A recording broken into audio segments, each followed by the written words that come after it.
जय श्री कृष्ण। नमस्कार। श्रीमद् भगवत गीता के अध्ययन की श्रृंखला में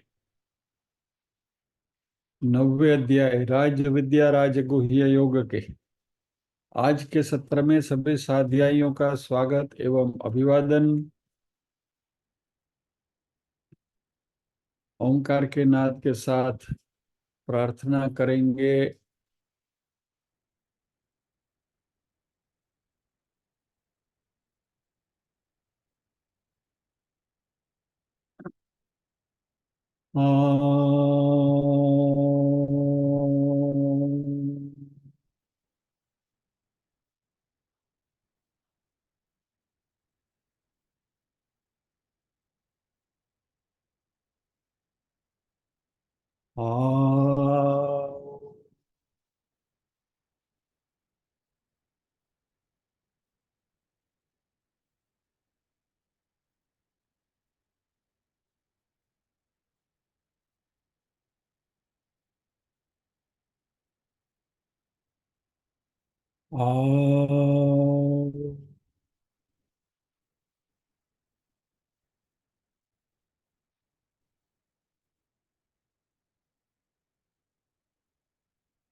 वक्रतुंड महाकाय सूर्यकोटि समप्रभा निर्विघ्नं कुरु मे देव सर्वकार्येषु सर्वदा। या कुन्देन्दु तुषारहारधवला या शुभ्रवस्त्रावृता या वीणावरदण्डमण्डितकरा या श्वेतपद्मासना या ब्रह्माच्युतशङ्कर प्रभृतिभिर् देवैः सदा वन्दिता सा मां पातु सरस्वती भगवती निःशेषजाड्यापहा। वसुदेवसुतं देवं कंसचाणूरमर्दनम् देवकी परमानन्दम् कृष्णं वन्दे जगद्गुरुम्।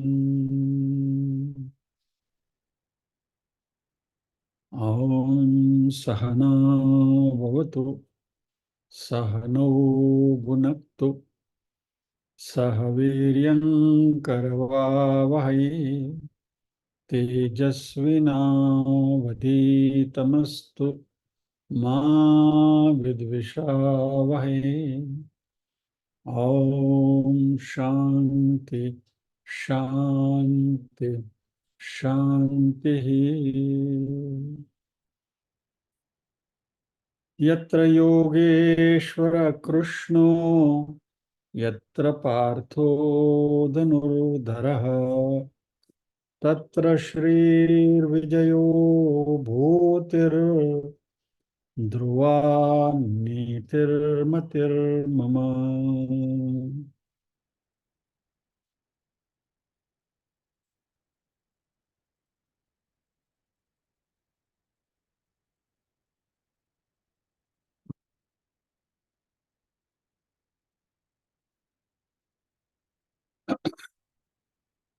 पारायण करेंगे। ॐ श्री परमात्मने नमः। अथ नवमोऽध्यायः। राजविद्या राजगुह्ययोगः। श्रीभगवानुवाच इदं तु ते गुह्यतमं प्रवक्ष्याम्यनसूयवे। ज्ञानं विज्ञानसहितं यज्ञात्वा मोक्षसे शुभात्। राजविद्या राजगुह्यं पवित्रमिदमुत्तमम्। प्रत्यक्षावगमं धर्म्यं सुसुखं कर्तुमव्ययम्। अश्रद्धधाना पुरुषा धर्मस्यास्य परन्तप। अप्राप्य मां निवर्तन्ते मृत्युसंसारवर्त्मनि। मया ततमिदं सर्वं जगदव्यक्तमूर्तिना मत्स्थानि सर्वभूतानि न चाहं तेष्वस्थितः। न च मत्स्थानि भूतानि पश्य मे योगमैश्वरम्। भूतभृन्न च भूतस्थो ममात्मा भूतभावनः। यथाकाशस्थितो नित्यं वायुः सर्वत्र गो महान्। तथा सर्वाणि भूतानि मत्स्थानीत्युपधारय। सर्वभूतानि कौन्तेय प्रकृतिं यान्ति मामिकां। कल्पक्षये पुनस्तानि कल्पादौ विसृजाम्यहम्। प्रकृतिं स्वामवष्टभ्य विसृजामि पुनः पुनः। भूतग्राममिमं कृष्ण मवशं प्रकृतेर्वशात्। न च मां तानि कर्माणि निबध्नन्ति धनञ्जय। उदासीनवदासीन मसक्तं तेषु कर्मसु। मयाध्यक्षेण प्रकृतिः सूयते सचराचरम्। हेतुनानेन कौन्तेय जगद्विपरिवर्तते। अवजानन्ति मां मूढा मानुषीं तनुमाश्रितम्। परं भावमजानन्तो मम भूतमहेश्वरम्। मोघाशा मोघकर्माणो मोघज्ञानाविचेतसः। राक्षसीमासुरीं चैव प्रकृतिं मोहिनीं श्रिताः। महात्मानस्तु मां पार्थ दैवीं प्रकृतिमाश्रिताः। भजन्त्यनन्यमनसो ज्ञात्वा भूतादिमव्ययम्। सततं कीर्तयन्तो मां यतन्तश्च दृढव्रताः। नमस्यन्तश्च मां भक्त्या नित्ययुक्ता उपासते। ज्ञानयज्ञेन चाप्यन्ये यजन्तो मामुपासते। एकत्वेन पृथक्त्वेन बहुधा विश्वतो मुखम्। यहाँ तक का हमारा अध्ययन हुआ है। आज हम अगले श्लोक में प्रवेश करेंगे।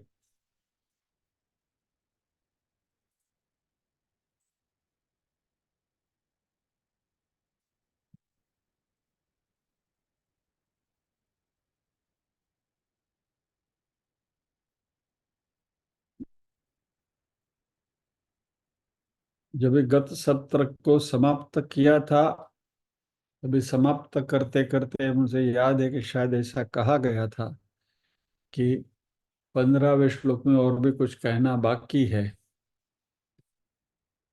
लेकिन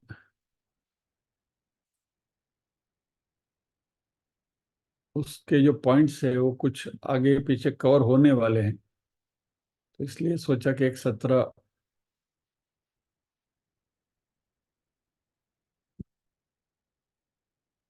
आज का सत्र 16वें श्लोक से ही शुरू करते हैं। अच्छा, सबसे पहली बात, जब पारायण होता है तब आप सबको मुंह से आवाज निकाल कर जो भी पारायण कर रहे हैं उनके साथ पारायण करना है। खाली लिप मूवमेंट या तो मन में तो हम श्लोक बोलते हैं, ये सब नहीं चलेगा, क्योंकि पारायण करने का मकसद ही यह है कि सारे श्लोकों का हम सही सही उच्चार पूर्वक उसका गान कर सकें। सो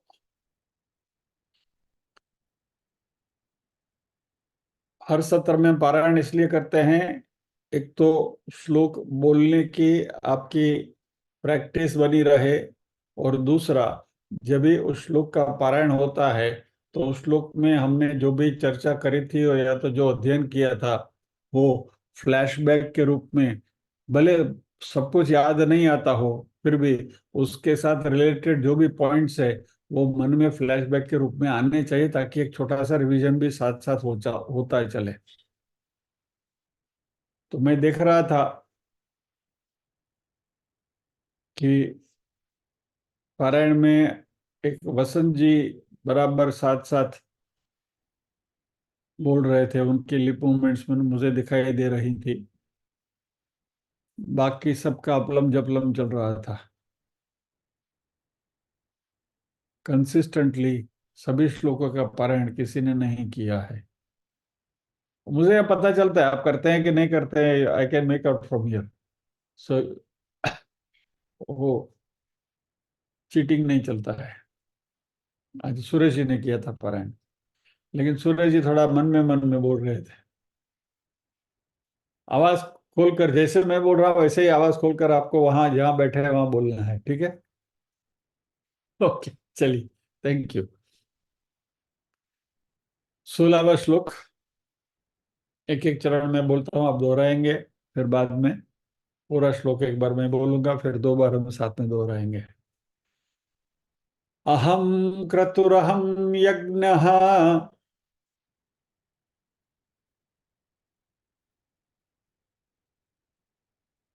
अहम क्रतुरहम यज्ञः,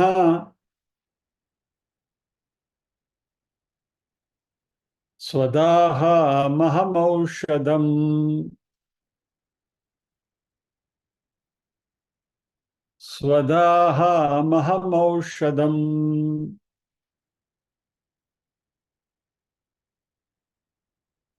मंत्रोहमहमेवाज्य।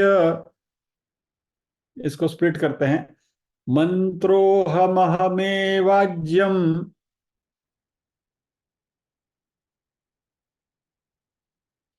मंत्रोहमहमेवाज्यम, अहमग्निरहं हुतम्, अहमग्निरहं हुतम्। पूरा श्लोक एक बार मैं बोलता हूं। अहम क्रतुरहं यज्ञ, स्वदाहमहमौषधम्, मंत्रोहमहमेवाज्य, महमग्निरहं हुतम्। दो बार साथ में बोलेंगे। अहम क्रतुरहं यज्ञ, स्वदाहमहमौषधम्, मंत्रोहमहमेवाज्य, महमग्निरहं हुतम्। दोबारा। अहम क्रतुरहं यज्ञ, स्वदाहमहमौषधम्, मंत्रोहमहमेवाज्य, महमग्निरहं हुतम्।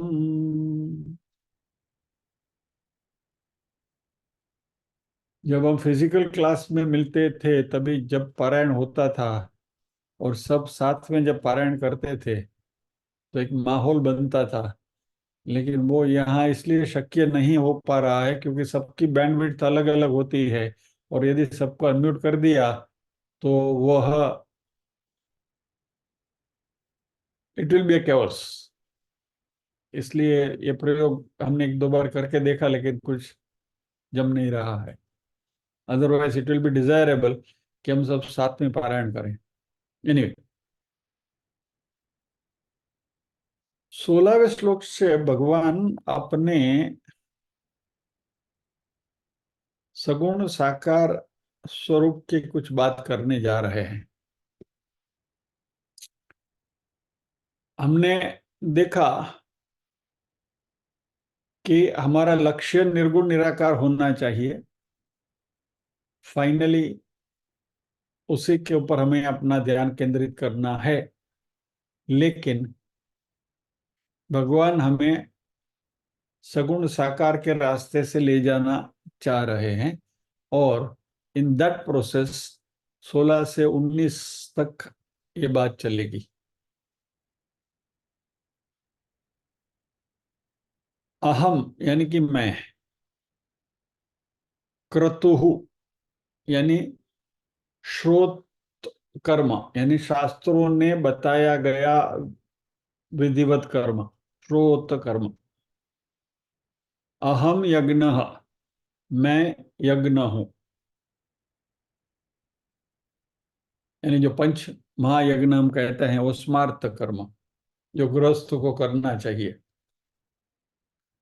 फिर स्वधा अहम, मैं स्वधा हूं, यानी पितरों को जो अर्घ्य दिया जाता है वो अर्घ्य स्वधा के रूप में दिया जाता है, वो मैं हूं। औषधम अहम, मैं औषध हूं, वनस्पतियां हूं। औषध यानी कि सभी वनस्पतियां, all the flora and fauna. मंत्र अहम एव, मैं ही मंत्र हूं। आज्यम यानी यज्ञ में जो आहुति दी जाती है घी की, वो घृत, दैट इज आज्यम। अग्नि, मैं ही अग्नि हूं। अहम हुतम यानी हवन करने की जो क्रिया है वो क्रिया भी मैं हूं।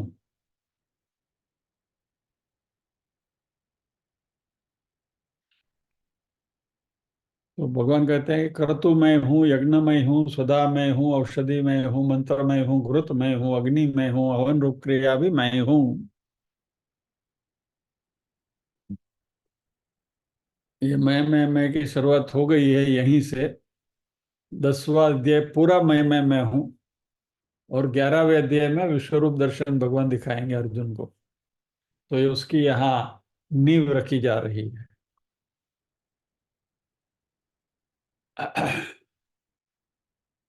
इसका सीधा कनेक्शन यदि आपको करना है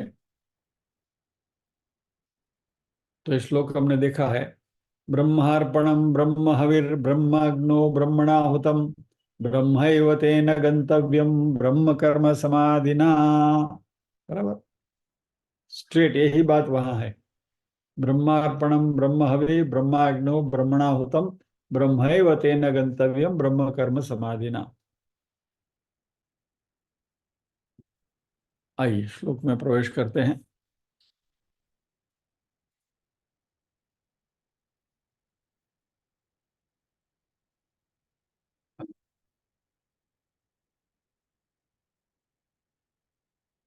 15वें श्लोक में हम ये चर्चा कर रहे थे कि जो जिज्ञासु अभ्यासु लोग हैं, अध्ययन करने वाले हैं, उनके 3 वर्ग में उनको बांटा गया था। यानी परमात्मा की भक्ति कैसे करते हैं, वह 3 प्रकार के वर्गों में उनको बांटा गया था। जो एक रूप से भक्ति करते हैं वो मंद अधिकारी हैं। अनेक रूप से भक्ति करते हैं वो मध्यम हैं, बीच वाले हैं। और अरूप ईश्वर यानी निर्गुण निराकार को जो मन में रखते हुए भगवान को यजन करते हैं वह उत्तम अधिकारी है। सो मंद, मध्यम और उत्तम, इसके बारे में हमने डिटेल में चर्चा कर ली थी। अभी यहाँ ऑफ कोर्स भगवान डज नॉट से it in so many words, ऐसा भगवान सीधा सीधा नहीं कह रहे हैं, लेकिन हम ऐसा मान के चल सकते हैं कि भगवत गीता का अध्ययन करने वाले जो भी अभ्यासु हैं वह सब ये मध्यमा कैटेगरी में आने वाले हैं। वैसे कृष्ण ने 3 डिवीजन बताए भी हैं, लेकिन भगवान कैटेगरिकली यहाँ नहीं कहते हैं कि मैं यहाँ मध्यमा कैटेगरी की बात कर रहा हूँ। लेकिन अर्जुन और हम सारे जो गृहस्थ हैं, एक्सक्यूज मी,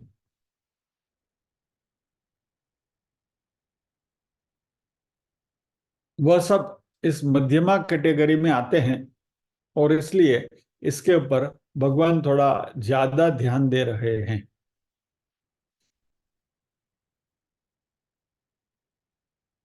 अभी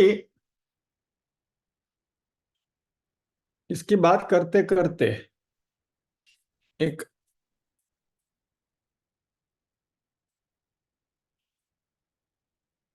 इसका बैकग्राउंड थोड़ा समझ लें। आदि शंकराचार्य जी ने इस पॉइंट को जरा ध्यान से सुने, क्योंकि हमारे लिए बहुत उपयुक्त है, और हमारे बहुत सारे मन में जो ख्याल हैं या तो डाउट्स हैं वो क्लियर हो जाएंगे। शंकराचार्य जी ने षण्मत, 6 मत का प्रतिपादन किया। कोई भी धर्म आप पकड़ लीजिए, तो वो धर्मों का जो अनुयायी हैं वह अपने अपने जो डेटी है उसके बारे में सोचते हैं, या तो उसकी पूजा और जो भी करना है करते हैं। और इसमें हिंदू भी अपवाद नहीं है। कल ही हमने बात करी थी कि सगुण साकार की जो पूजा है वो हिंदुओं में है, तो अन्य विधर्मियों में क्यों नहीं है, या तो है या नहीं है। इसके बारे में थोड़ी चर्चा हमने करी थी कल के हमारी बहन के प्रस्तुतिकरण के अनुसंधान में। वहां आपसे कहा गया था कि इस्लाम में भी भले मूर्ति पूजा नहीं है, वो मूर्ति पूजा को मानते ही नहीं है, और वो तो वहां तक गए हैं कि जहां जहां मूर्ति है वो मूर्ति को तोड़ने की उन्होंने चेष्टा करी है।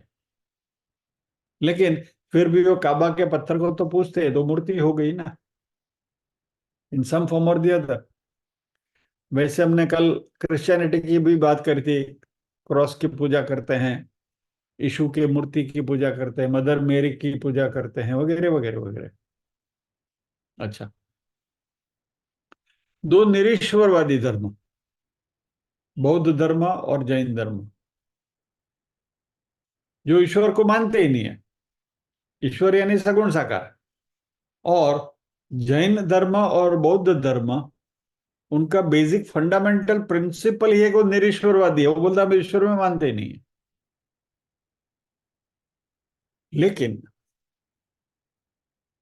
मनुष्य का स्वभाव है कि वह कहीं न कहीं शरण लेना चाहता है, झुकना चाहता है।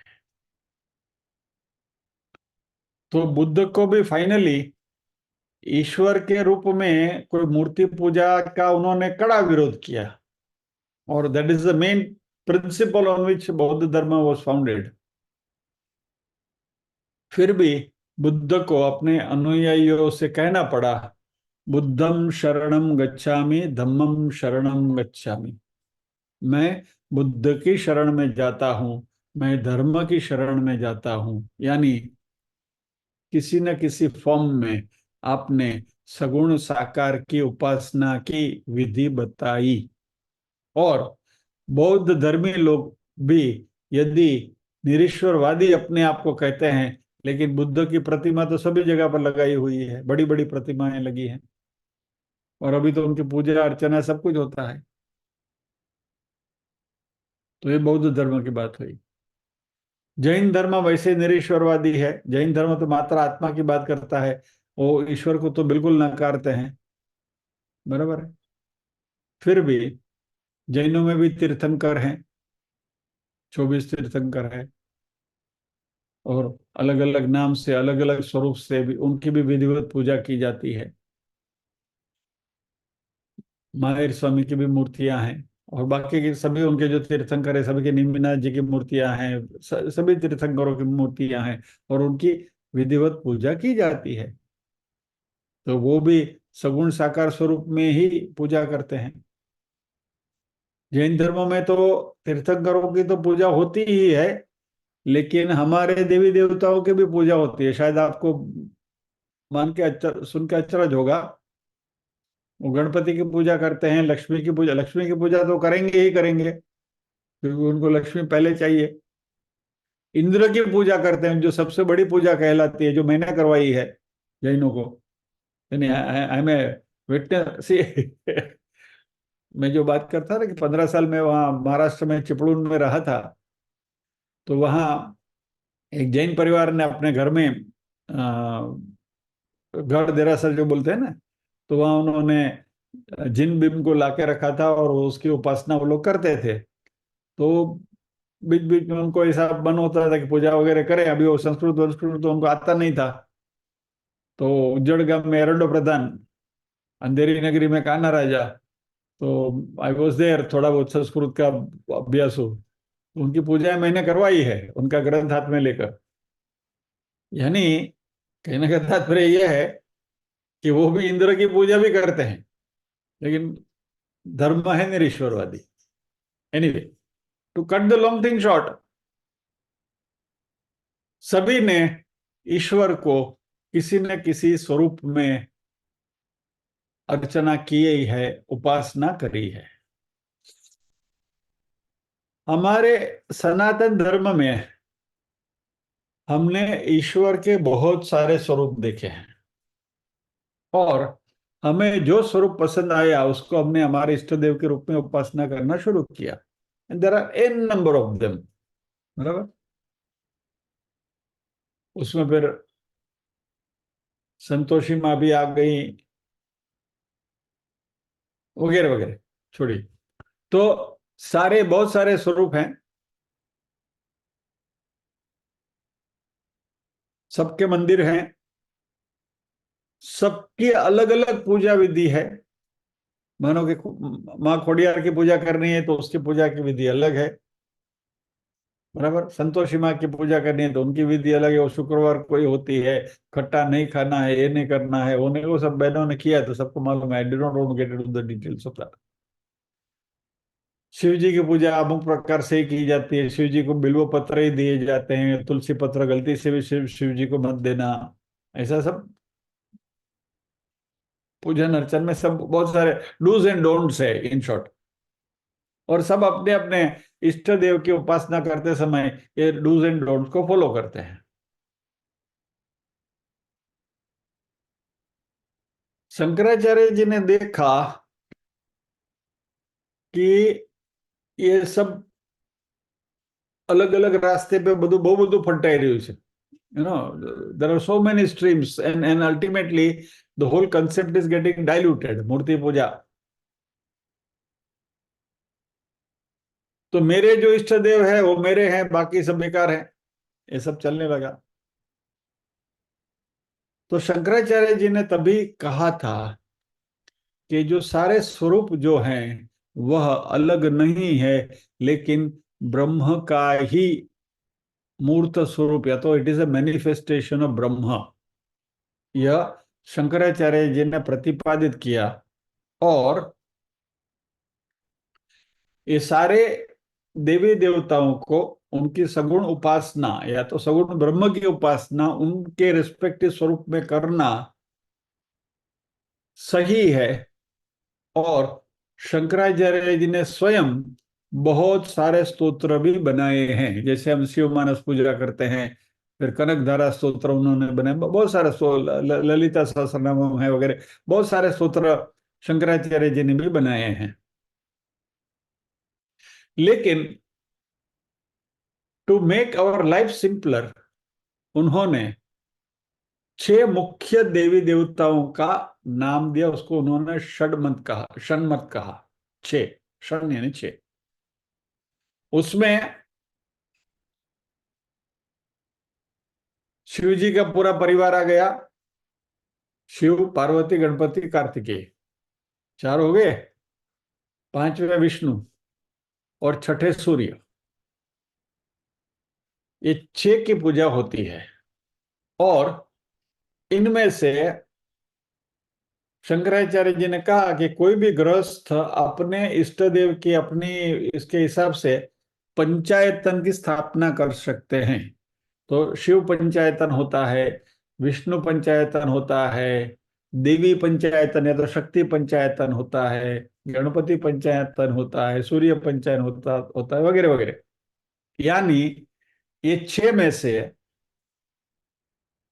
जो आपका मेन इष्ट देव है, डेटी है, उसको सेंटर में रख के 4 देवताओं को 4 दिशा में रखना है आपको, तो ये पंचायतन बन जाता है।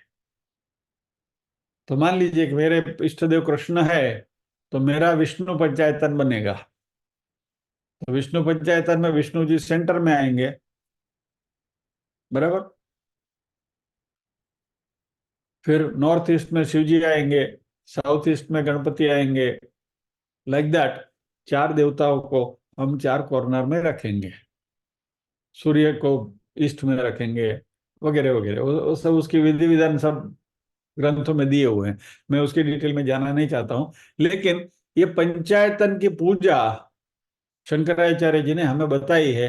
और जो भी गृहस्थ जिनके घर में रेगुलरली पूजा होती है, वहां ये पंचायतन की पूजा होती है।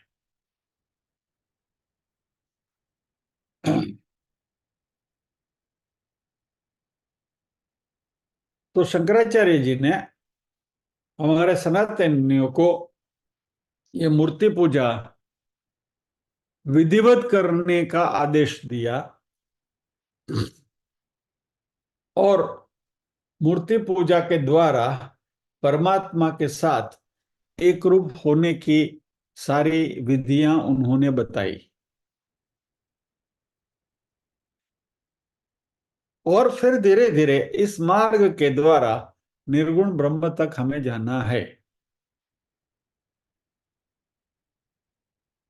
निर्गुण निराकार ब्रह्म जो है, वह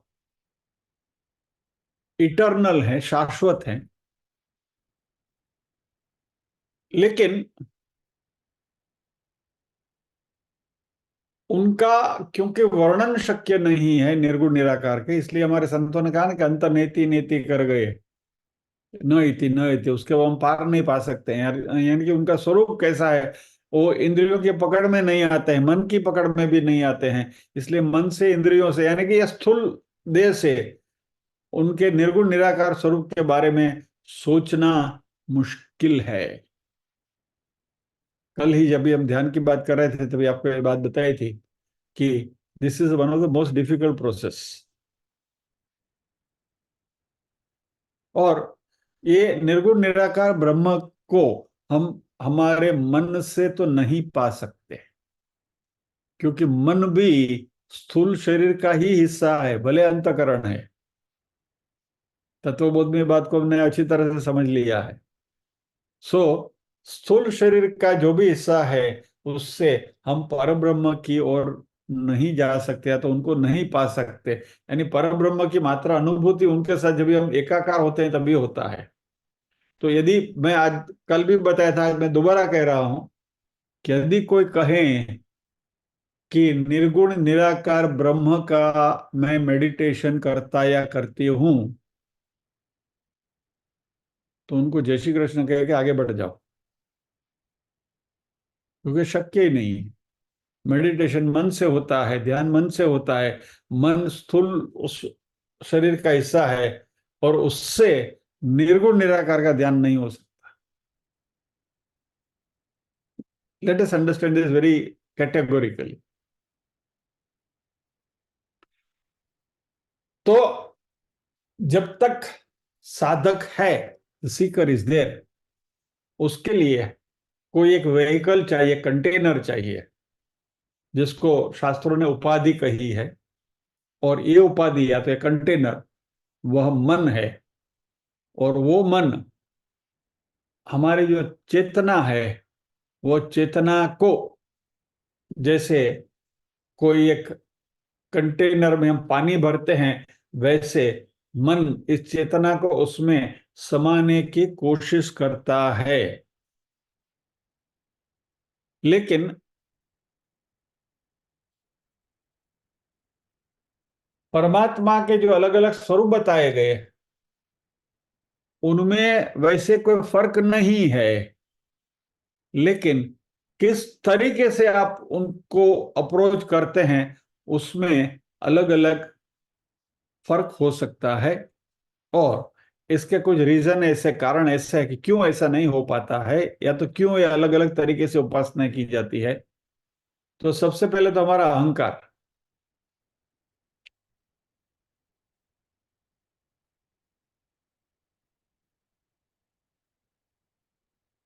जब भी सगुण साकार की उपासना करते हैं, तो द्वैत ऑटोमेटिकली आ जाता है।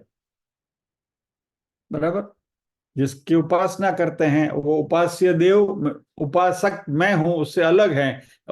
यानी मैं और मेरे इष्ट देव अलग अलग हैं। यानी कि मैं उपासक हूं और ये उपास्य है। यानी कि मेरा अहंकार आ गया।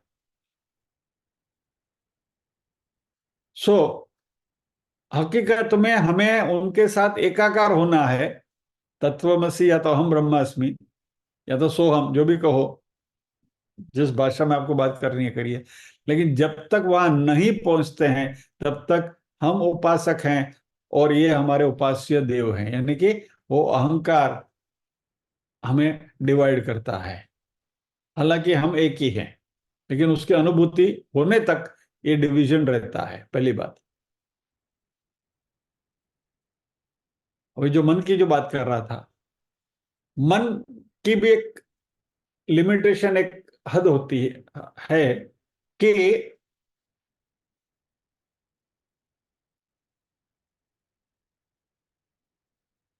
मन, मान लीजिए कि सोचता है कि वो सोच नहीं रहा है, फिर भी वो सोचता है। ये बात पहले भी हम कर चुके हैं, मैं दोबारा दोहराता हूं। मन की डेफिनेशन ही ये है कि ये एक यंत्रणा है जो सोच सकता है। यानी सोचने की क्रिया करने वाला जो यंत्र हमारे अंदर है, उसका नाम मन है।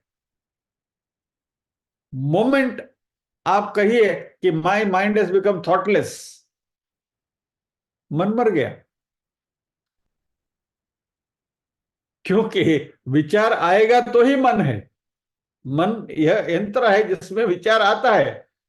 यानी कि जो विचार कर सकता है वही मंत्र है। मोमेंट यूज है कि मेरे मन में कोई विचार नहीं है, मैं विचार शून्य हूं, जो हम कहते हैं शून्य मनस्क, तो मन गया, मन मर गया।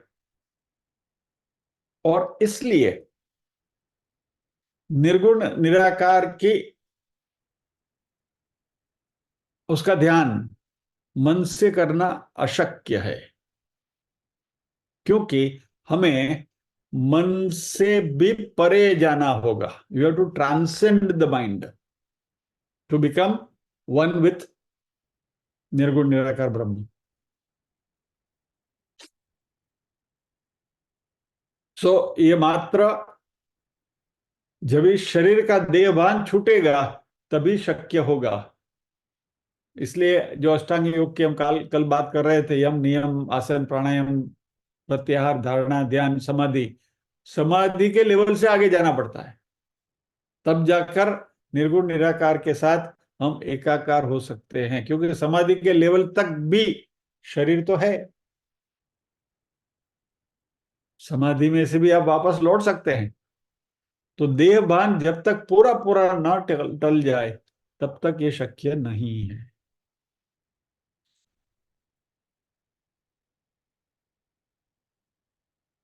अभी इसलिए ये जो निर्गुण निराकार है, उसको सगुण साकार में हमारे सामने मूर्तिमंत रखना, और वो जो हमारे इष्ट देव हैं, वह इष्ट देव के जो गुण हैं, उनकी जो क्वालिटीज हैं, उस क्वालिटीज के बारे में हम सोच सकते हैं।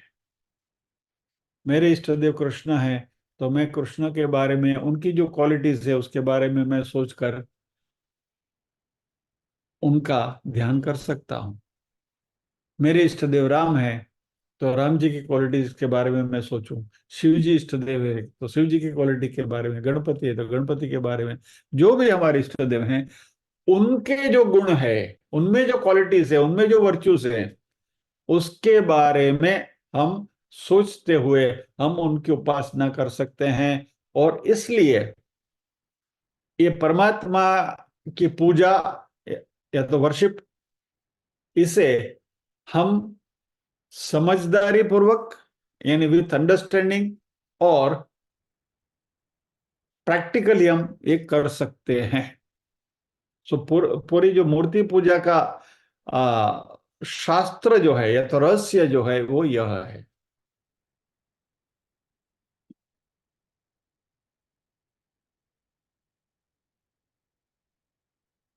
और इसका एक एडवांटेज क्या है, मैं आपको बताऊं।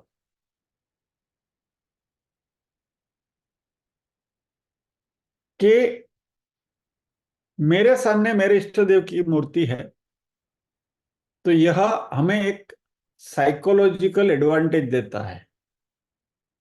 एक मानस शास्त्र की दृष्टि से हमें इसका एक फायदा है कि I I am at this stage. वैयक्तिक तौर पर यदि मैं कहूं, तो मैं इस स्टेज पर हूं कि मेरे इष्ट देव मेरे सामने हैं, बराबर है। और मेरे इष्ट देव को मेरी भलाई में इंटरेस्ट है।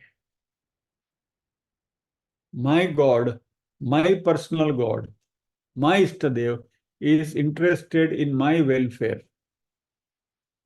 और जो मैं नहीं कर सकता हूं, वह कर सकते हैं, क्योंकि वो सर्वशक्तिमान है, वो सर्वज्ञ है, वो सर्वव्यापी है, वगैरह वगैरह, बराबर। और करुणा से भरपूर है, तो मेरे हजार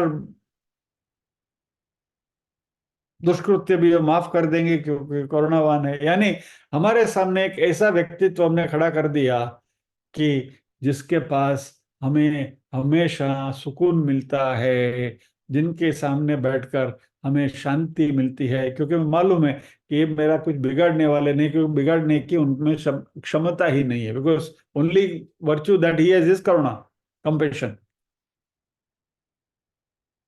तो एक ऐसे व्यक्तित्व को हमने हमारे सामने रखा है कि जो हमेशा हमारे कल्याण की ही चिंता करते हैं।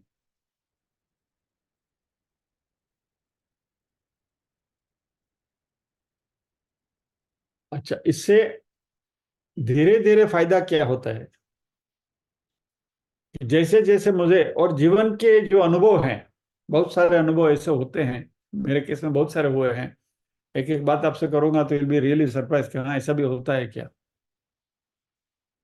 तो उससे हमारी उस स्वरूप में, इष्ट देव के स्वरूप में हमारी श्रद्धा बलवत्तर होती है, दृढ़ीभूत होती है।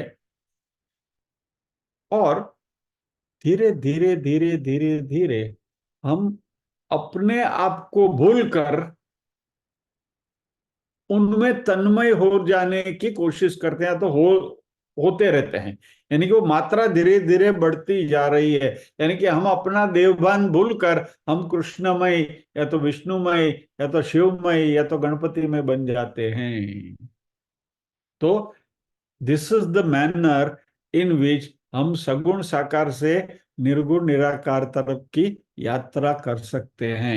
यानी कि मूर्ति पूजा के पीछे एक बहुत बड़ा रहस्य है। और फिर धीरे धीरे ये बात मन में और दृढ़ीभूत होती है कि वो मैं ही हूं। वही कल जो बात कर रहे थे सोहम की, सोहम सह अहम, वो जो है वही मैं हूं।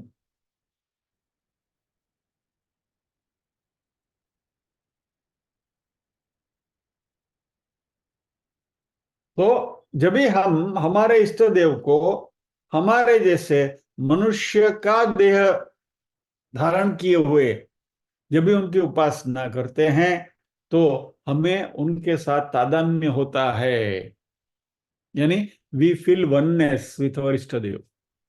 और फिर उनकी जो क्वालिटीज है, उनके जो गुण है, उनकी सतत हम अ, मनन करते हैं उनके बारे में। तो हम हमारी जो लिमिटेशंस है उनको पार करके उनकी जो क्वालिटीज है, वो क्वालिटीज हमारे में धीरे धीरे आती हैं। और ये सोहम सह अहम की धीरे धीरे हमें अनुभूति होने लगती है। इस बात को पुष्टि मार्ग में भी आपको बताया था, बराबर। सालोक्य, सामीप्य, सायुज्य, शास्त्री, बराबर, ये सारे अलग अलग प्रकार के जो भगवान के साथ एक रूप होने के जो अलग अलग स्टेजेस हैं, वो स्टेजेस धीरे धीरे फलीभूत होते हैं। यानी कि मूर्ति पूजा में हमारा ग्रेजुअल लेकिन सर्टन सर्टन यानी डेफिनेट डेवलपमेंट होता है। It is a process where there is an element of certainty, ये होता ही है। हम जितने उनके साथ घुल मिल जाते हैं, उतने हम इस मार्ग पर आगे बढ़ते रहते हैं।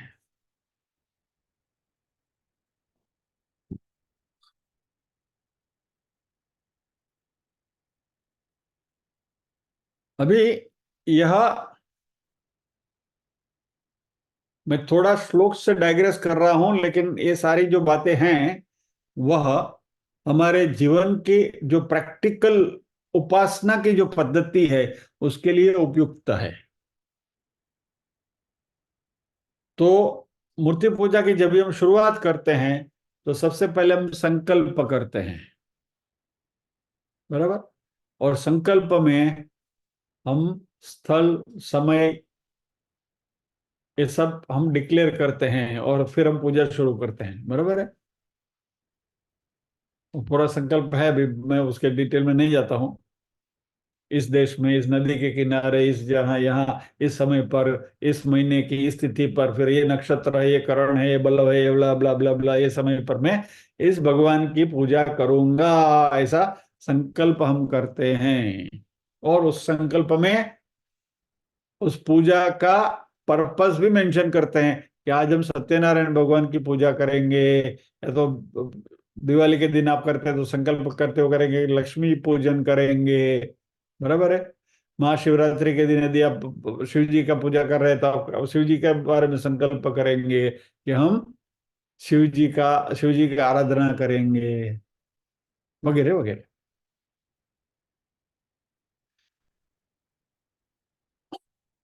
और फिर वो हमारे इष्ट देव की हम आराधना करते हैं, उनकी मूर्ति की टेम्पररी प्राण प्रतिष्ठा भी करते हैं बीज मंत्र बोलकर। फिर वो मंत्रों के ऋषि उस मंत्रों के छंद वगैरह उसके बारे में भी बात करते हैं, और न्यास भी, षडंग न्यास भी करते हैं। ये सारी विधि जो है वह भी ये मूर्ति पूजा की ही विधि है। ये संकल्प के बाद तर्पण होता है। तर्पण शब्द तृप्ति से आता है, यानी तर्पण यानी तृप्त करना, सेटिस्फाई करना।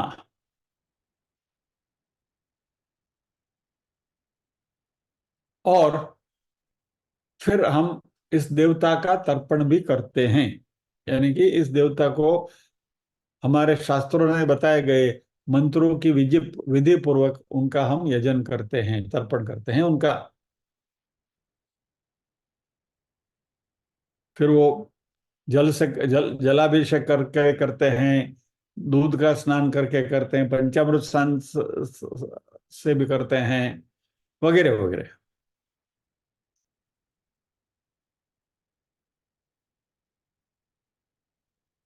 महाशिवरात्रि में जिन्होंने रुद्राष्टाध्याय किया होगा, तो उन्होंने शिव जी का तर्पण अनेक द्रव्यों से किया है, बराबर है।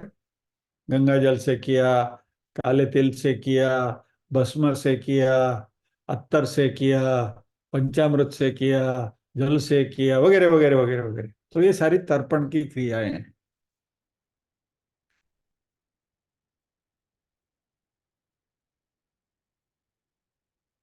पूजा तर्पण के बाद जो होती है, उसमें हमारे जो इष्ट देव हैं, वो इष्ट देव का हम उनके उनका आह्वान करके हम उनकी भक्ति करते हैं, और भक्ति भाव से हम उनके साथ एकाकार होने की कोशिश करते हैं।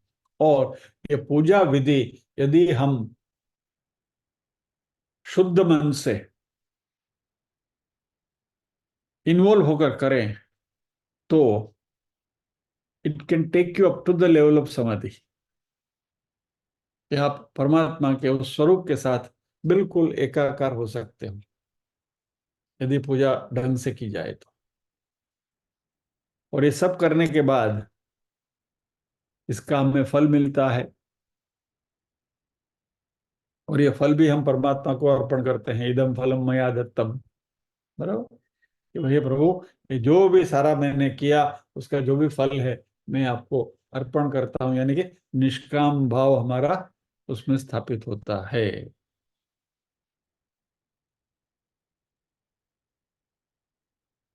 और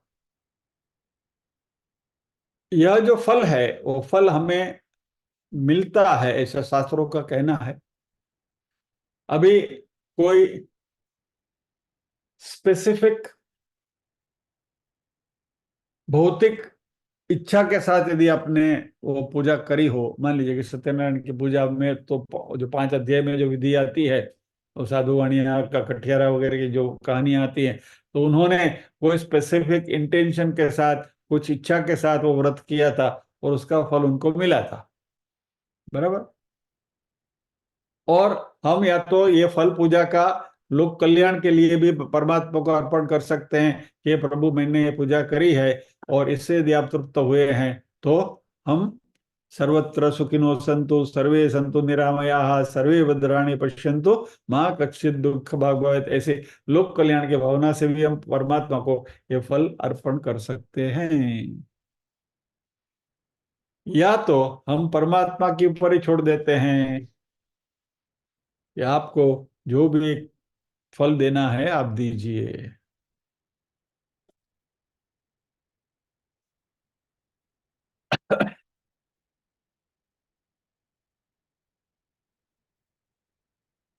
फिर पूजा भी अलग अलग विधि से होती है। पंचोपचार पूजा होती है, षोडशोपचार पूजा होती है। अभी ये सबके डिस्क्रिप्शन में हम जाते नहीं है, all of you know it.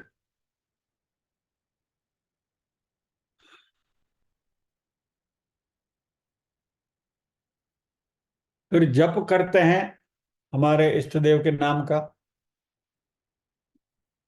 कोई भी मंत्र लेकर।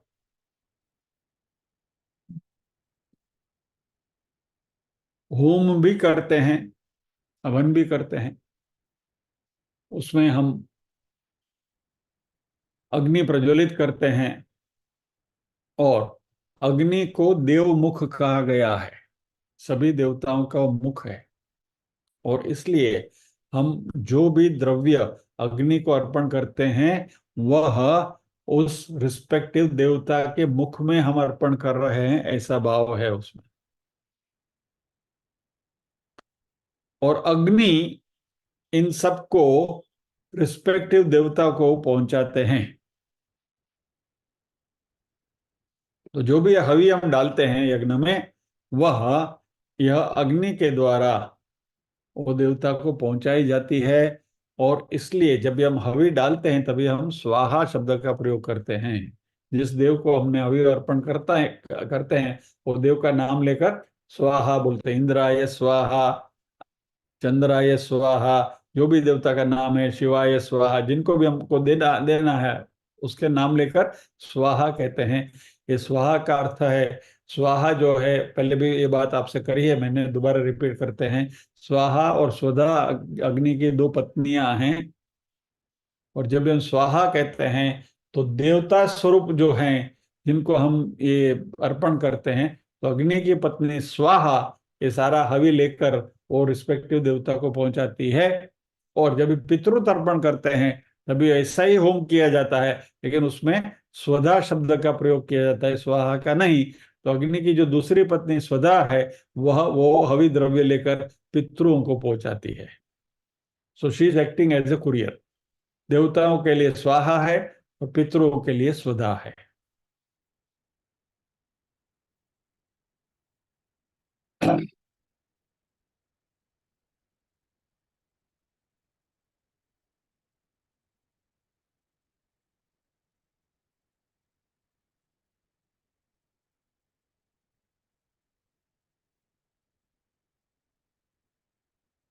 गृहस्थ के जो धर्म है, उसके जो उसके बारे में हमने भी बात करी है कि सभी गृहस्थ को पंचकर्म करने हैं, यज्ञ, पंच यज्ञ करने, पंचमा यज्ञ करनी है, आतिथ्य यज्ञ, देव यज्ञ, पितृ यज्ञ वगैरह वगैरह। इसके बाद भी हमने करी है। तो ये सब जो विधि विधान हमारे शास्त्रों ने हमें बताए हैं, ये सब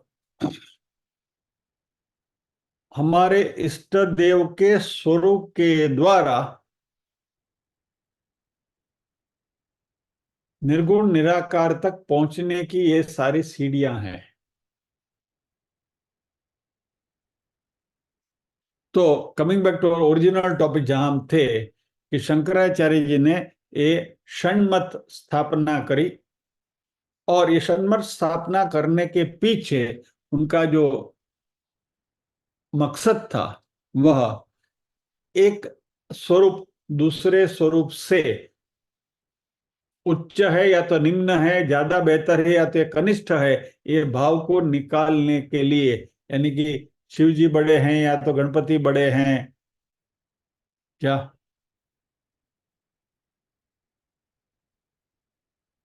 ऐसा हॉरिजॉन्टल लगाने वाले कहेंगे कि हमारे शिव जी बड़े हैं, ऐसा वर्टिकल लगाने वाले बोलेंगे कि हमारे विष्णु बड़े हैं। तो हॉरिजॉन्टल वर्टिकल वगैरह के बीच में मारामारी ना हो जाए, इसलिए शंकराचार्य ने कहा कि इन सब की तुलना नहीं करनी है कि ये उच्च है या तो ये निम्न है वगैरह। आपको जिस स्वरूप में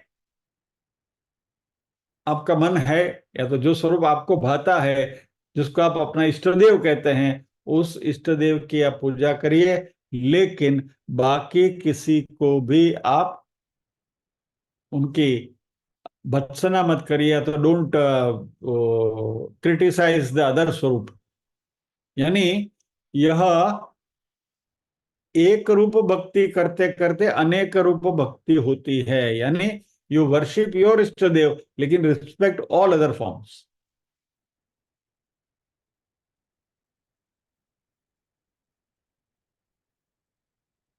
तो कृष्ण 16वें श्लोक से, 16 से 19वें श्लोक तक चार जो श्लोक आने वाले हैं, उसमें ये विश्वरूप भक्ति है, उसके बारे में कुछ बातें करने वाले हैं, जिसकी शुरुआत उन्होंने इस श्लोक में करी है, अहम क्रतुरहम से। अभी समय हमारा हो गया है, तो अभी जो बात करी षण्मत की, it was a digression from the main श्लोक, लेकिन इस श्लोक के अनुरूप ये बातें थी। तो हमारे जो जीवन के व्यवहार में जो हम जिसका हम उपयोग करते हैं, उन बातों को एक क्रिस्टलाइज फॉर्म में हमने सामने रख ली, ताकि हमें पता चले कि हम एग्जैक्टली कर क्या रहे हैं। सो अब इस बात को हम यहाँ विराम देते हैं, और भगवान कृष्ण जो कहना चाहते हैं, उस बात को हम अगले सत्र से विधिवत शुरू करेंगे इस श्लोक के संदर्भ से। तो अभी प्रार्थना करेंगे।